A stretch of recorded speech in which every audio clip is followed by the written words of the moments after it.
অনেকেরই মুখস্থ আছে এটা। এই সূরাগুলো আমাদের নিয়ম করে সময় করে মুখস্থ করা লাগে না, এগুলো এমনি মুখস্থ হয়ে যায় শুনতে শুনতে। সাধারণত এই ছোট ছোট সূরাগুলো দিয়েই আমাদের রেগুলার সালাত যখন আমরা পড়ি এগুলো দিয়ে ইমামতি করা উচিত। বিভিন্ন হাদিসে বলেছেন যে তোমরা যখন ইমামতি করবে তখন তোমার পেছনে যারা আছে তাদের দিকেও খেয়াল রাখবে। রাসূল সাল্লাল্লাহু আলাইহি ওয়াসাল্লাম অত্যন্ত বিবেকবোধ সম্পন্ন একজন ব্যক্তিত্ব ছিলেন। তিনি খেয়াল রাখতেন, এটাকে আমরা কনসিডারেট কনসিডারেট ছিলেন, কার কোথায় কি সমস্যা এটা খুব খেয়াল করতেন। He was a man of six senses. আমরা সিক্স সেন্সের কথা বলি, আমাদের অধিকাংশই চারটা সেন্স একসাথে কাজ করে, কারো পাঁচটা ছয়টা সেন্স কাজ করে, এরকম মানুষ পাওয়া যায়। অত্যন্ত বিবেকবোধ সম্পন্ন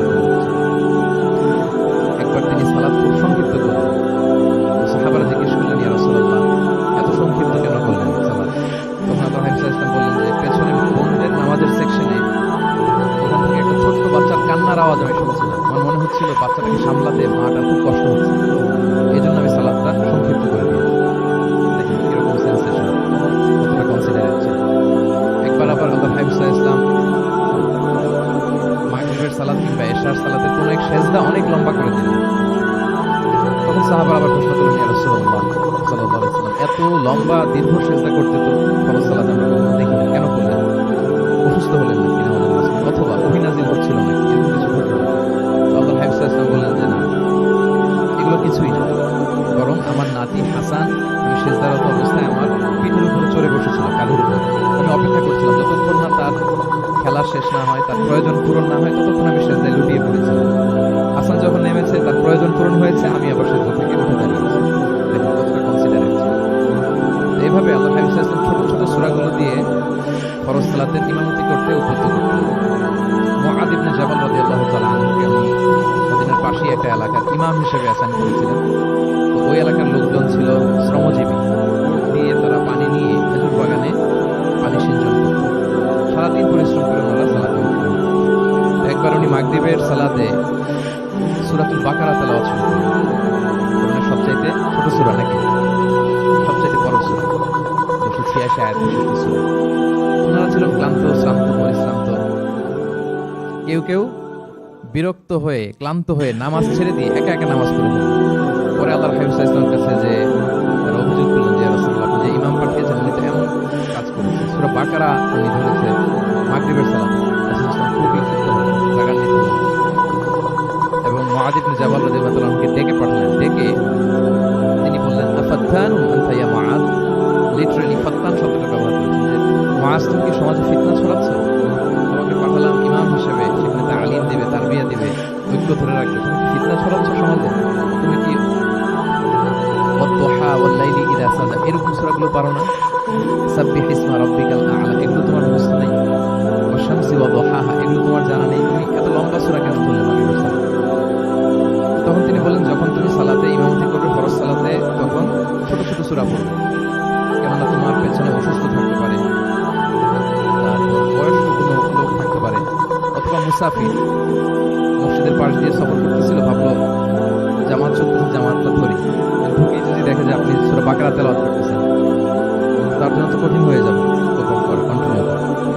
এই জন্য ছোট ছোট সূরাগুলো আল্লাহ আমাদেরকে উৎসাহিত করেছেন ফরজ সালাতে আমরা ইমামতি করি। এইরকম একটি সূরা হচ্ছে সূরাতুল জিলজাল, এটা আমাদের প্রায় সকলেরই মুখস্থ।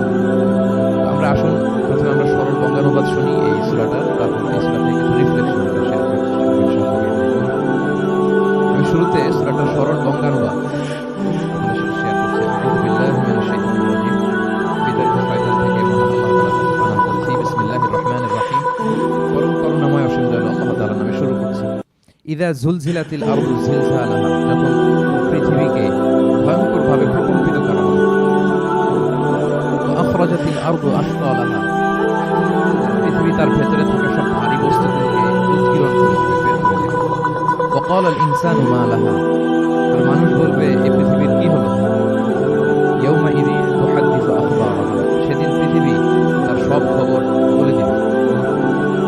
বিআন্না রাব্বাকা আওহা লাহা, কারণ তার রবই তাকে এমনটি করতে আদেশ করেছেন, নির্দেশ দিয়েছেন। ইয়াউমাইযিন ইয়াসদুরুন নাসু আশতাতান লিয়ারাউ আ'মালাহুম, সেদিন মানুষগুলো দলে দলে বের হবে যাতে করে তাদের আমলনামা তাদের কাছে পেশ করা যায়। ফামান ইয়া'মাল মিসকালা যাররাতিন খায়রান ইয়ারা, যে ব্যক্তি কোনো পরিমাণ ভালো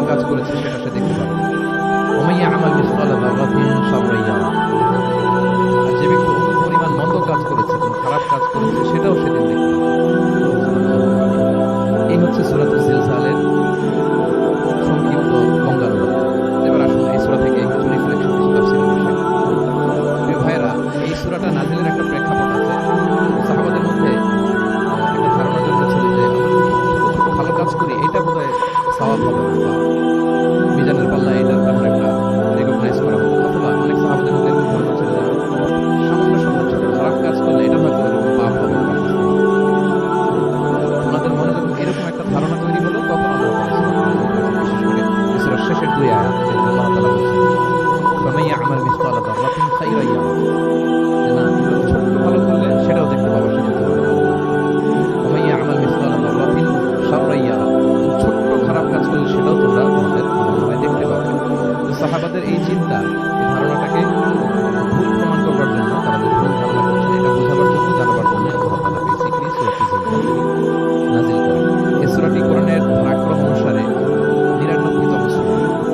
কোরআনের যে ধারাক্রম সূরা ফাতিহা দিয়ে শুরু, তারপর বাকারা, সেই ধারাবাহিকতায় কত নম্বর সূরা? 99 এবং সূরাটি মাদানী সূরা। কি সূরা? আমরা জানি কোরআনের সূরাগুলো দুই ভাগে বিভক্ত, কোনটা মক্কায়, কোনটা মদিনায় নাযিল হয়েছে। যেটা মক্কায় নাযিল হয়েছে সেটা মাক্কি, যেটা মদিনায় নাযিল হয়েছে সেটা মাদানী। তো জিলজাল হচ্ছে মাদানী সূরা।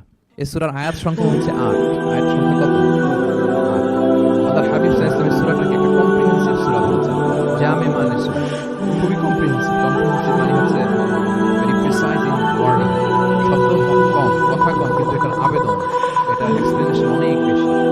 এরকম একটা সূরা, ছোট্ট অল্প কয়েকটি আয়াত দিয়ে সূরাটা নাযিল করেছেন, কিন্তু এটার আবেদন অনেক বেশি।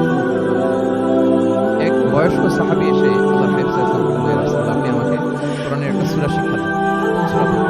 আল্লাহর হাবিব সাল্লাল্লাহু আলাইহি ওয়াসাল্লাম বললেন, দাওয়াতুর রা, আলিফ লাম রা দিয়ে যে সূরাগুলো আছে এগুলো পড়ো। ওই সাহাবী বললেন, ইয়া রাসূলুল্লাহ, আমার বয়স বেশি, আমার জিহ্বা ভারী হয়ে গেছে, আমি এত পড়তে পারবো না, অন্য কিছু বলো। আল্লাহর হাবিব সাল্লাল্লাহু আলাইহি ওয়াসাল্লাম বললেন, তাহলে দাওয়াতুল হামিম, হামিম দিয়ে যে সূরাগুলো শুরু হয়েছে কোরআন, সেগুলো পড়ো। বলছে, ইয়া রাসূলুল্লাহ, এটাও পারবো না, আরো সহজ করে। তখন আল্লাহর হাবিব সাল্লাল্লাহু আলাইহি ওয়াসাল্লাম বললেন, তাহলে আল মুসাব্বিহাত, সাব্বাহা ইউসাব্বিহু দিয়ে যে সূরাগুলো শুরু হয়েছে এগুলো পড়ো। ওই সাহাবী বললেন, এটাও কঠিন হয়ে যাবে।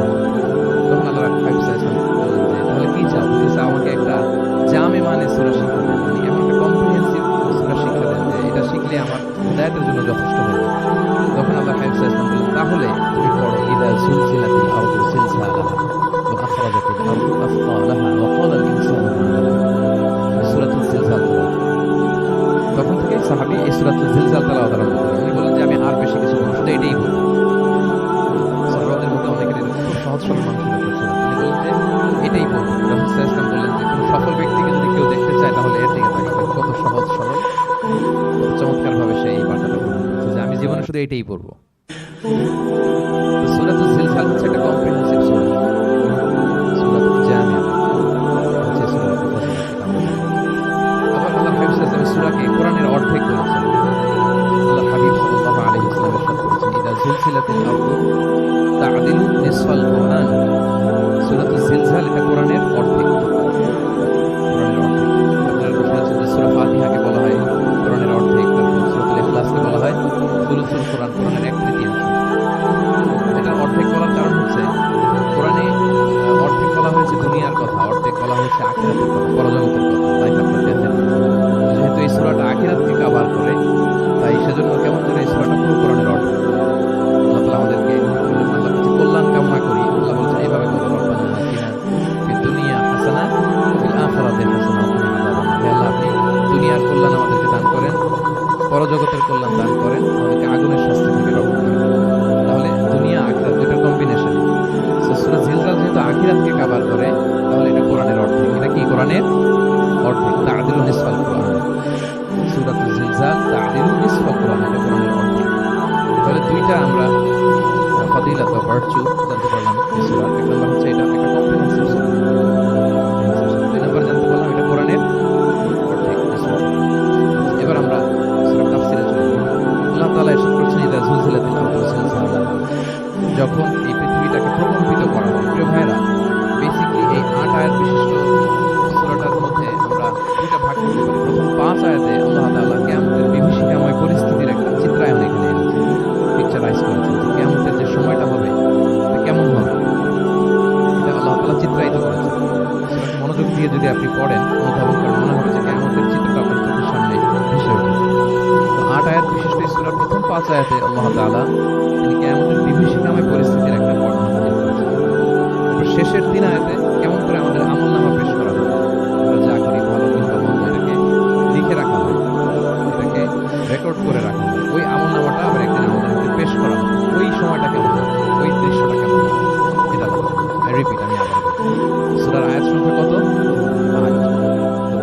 5 আয়াতে আল্লাহ তাআলা কিয়ামতের বিভীষিকাময় পরিস্থিতির বর্ণনা দিয়েছেন, আর শেষের 3 আয়াতে আমাদেরকে যে আমাদের আমলনামা পেশ করা হবে তার একটা চিত্র তুলে ধরেছেন।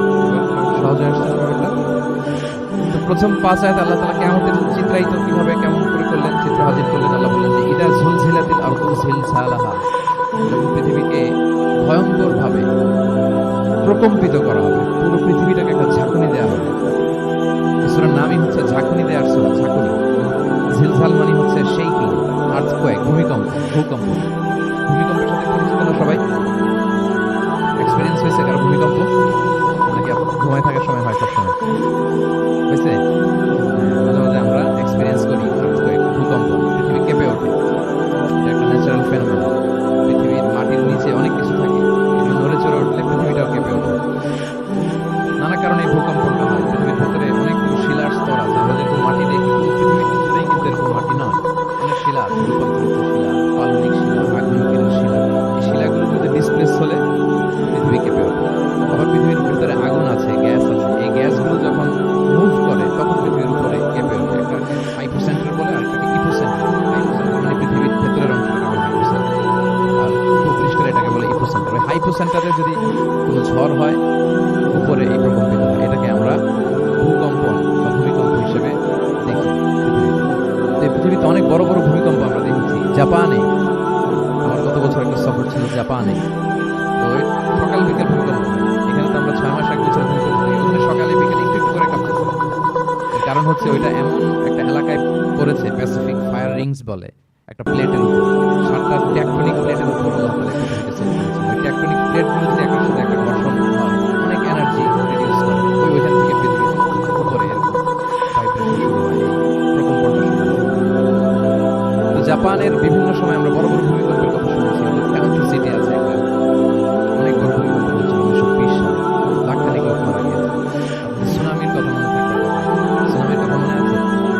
কত সালে? 2004 সালে। এই ভূমিকম্পে পুরো একটা মহাদেশ কেঁপে উঠেছিল, এন্টায়ার এশিয়া, পুরো এশিয়াটা কেঁপে উঠেছিল। এটাকে under sea megathrust earthquake. এত ভয়ঙ্কর ভূমিকম্প হয়েছে যে পুরো, ভূমিকম্প তো একটা দুইটা দেশ আক্রান্ত, এটা পুরো একটা মহাদেশ কেঁপে উঠেছিল।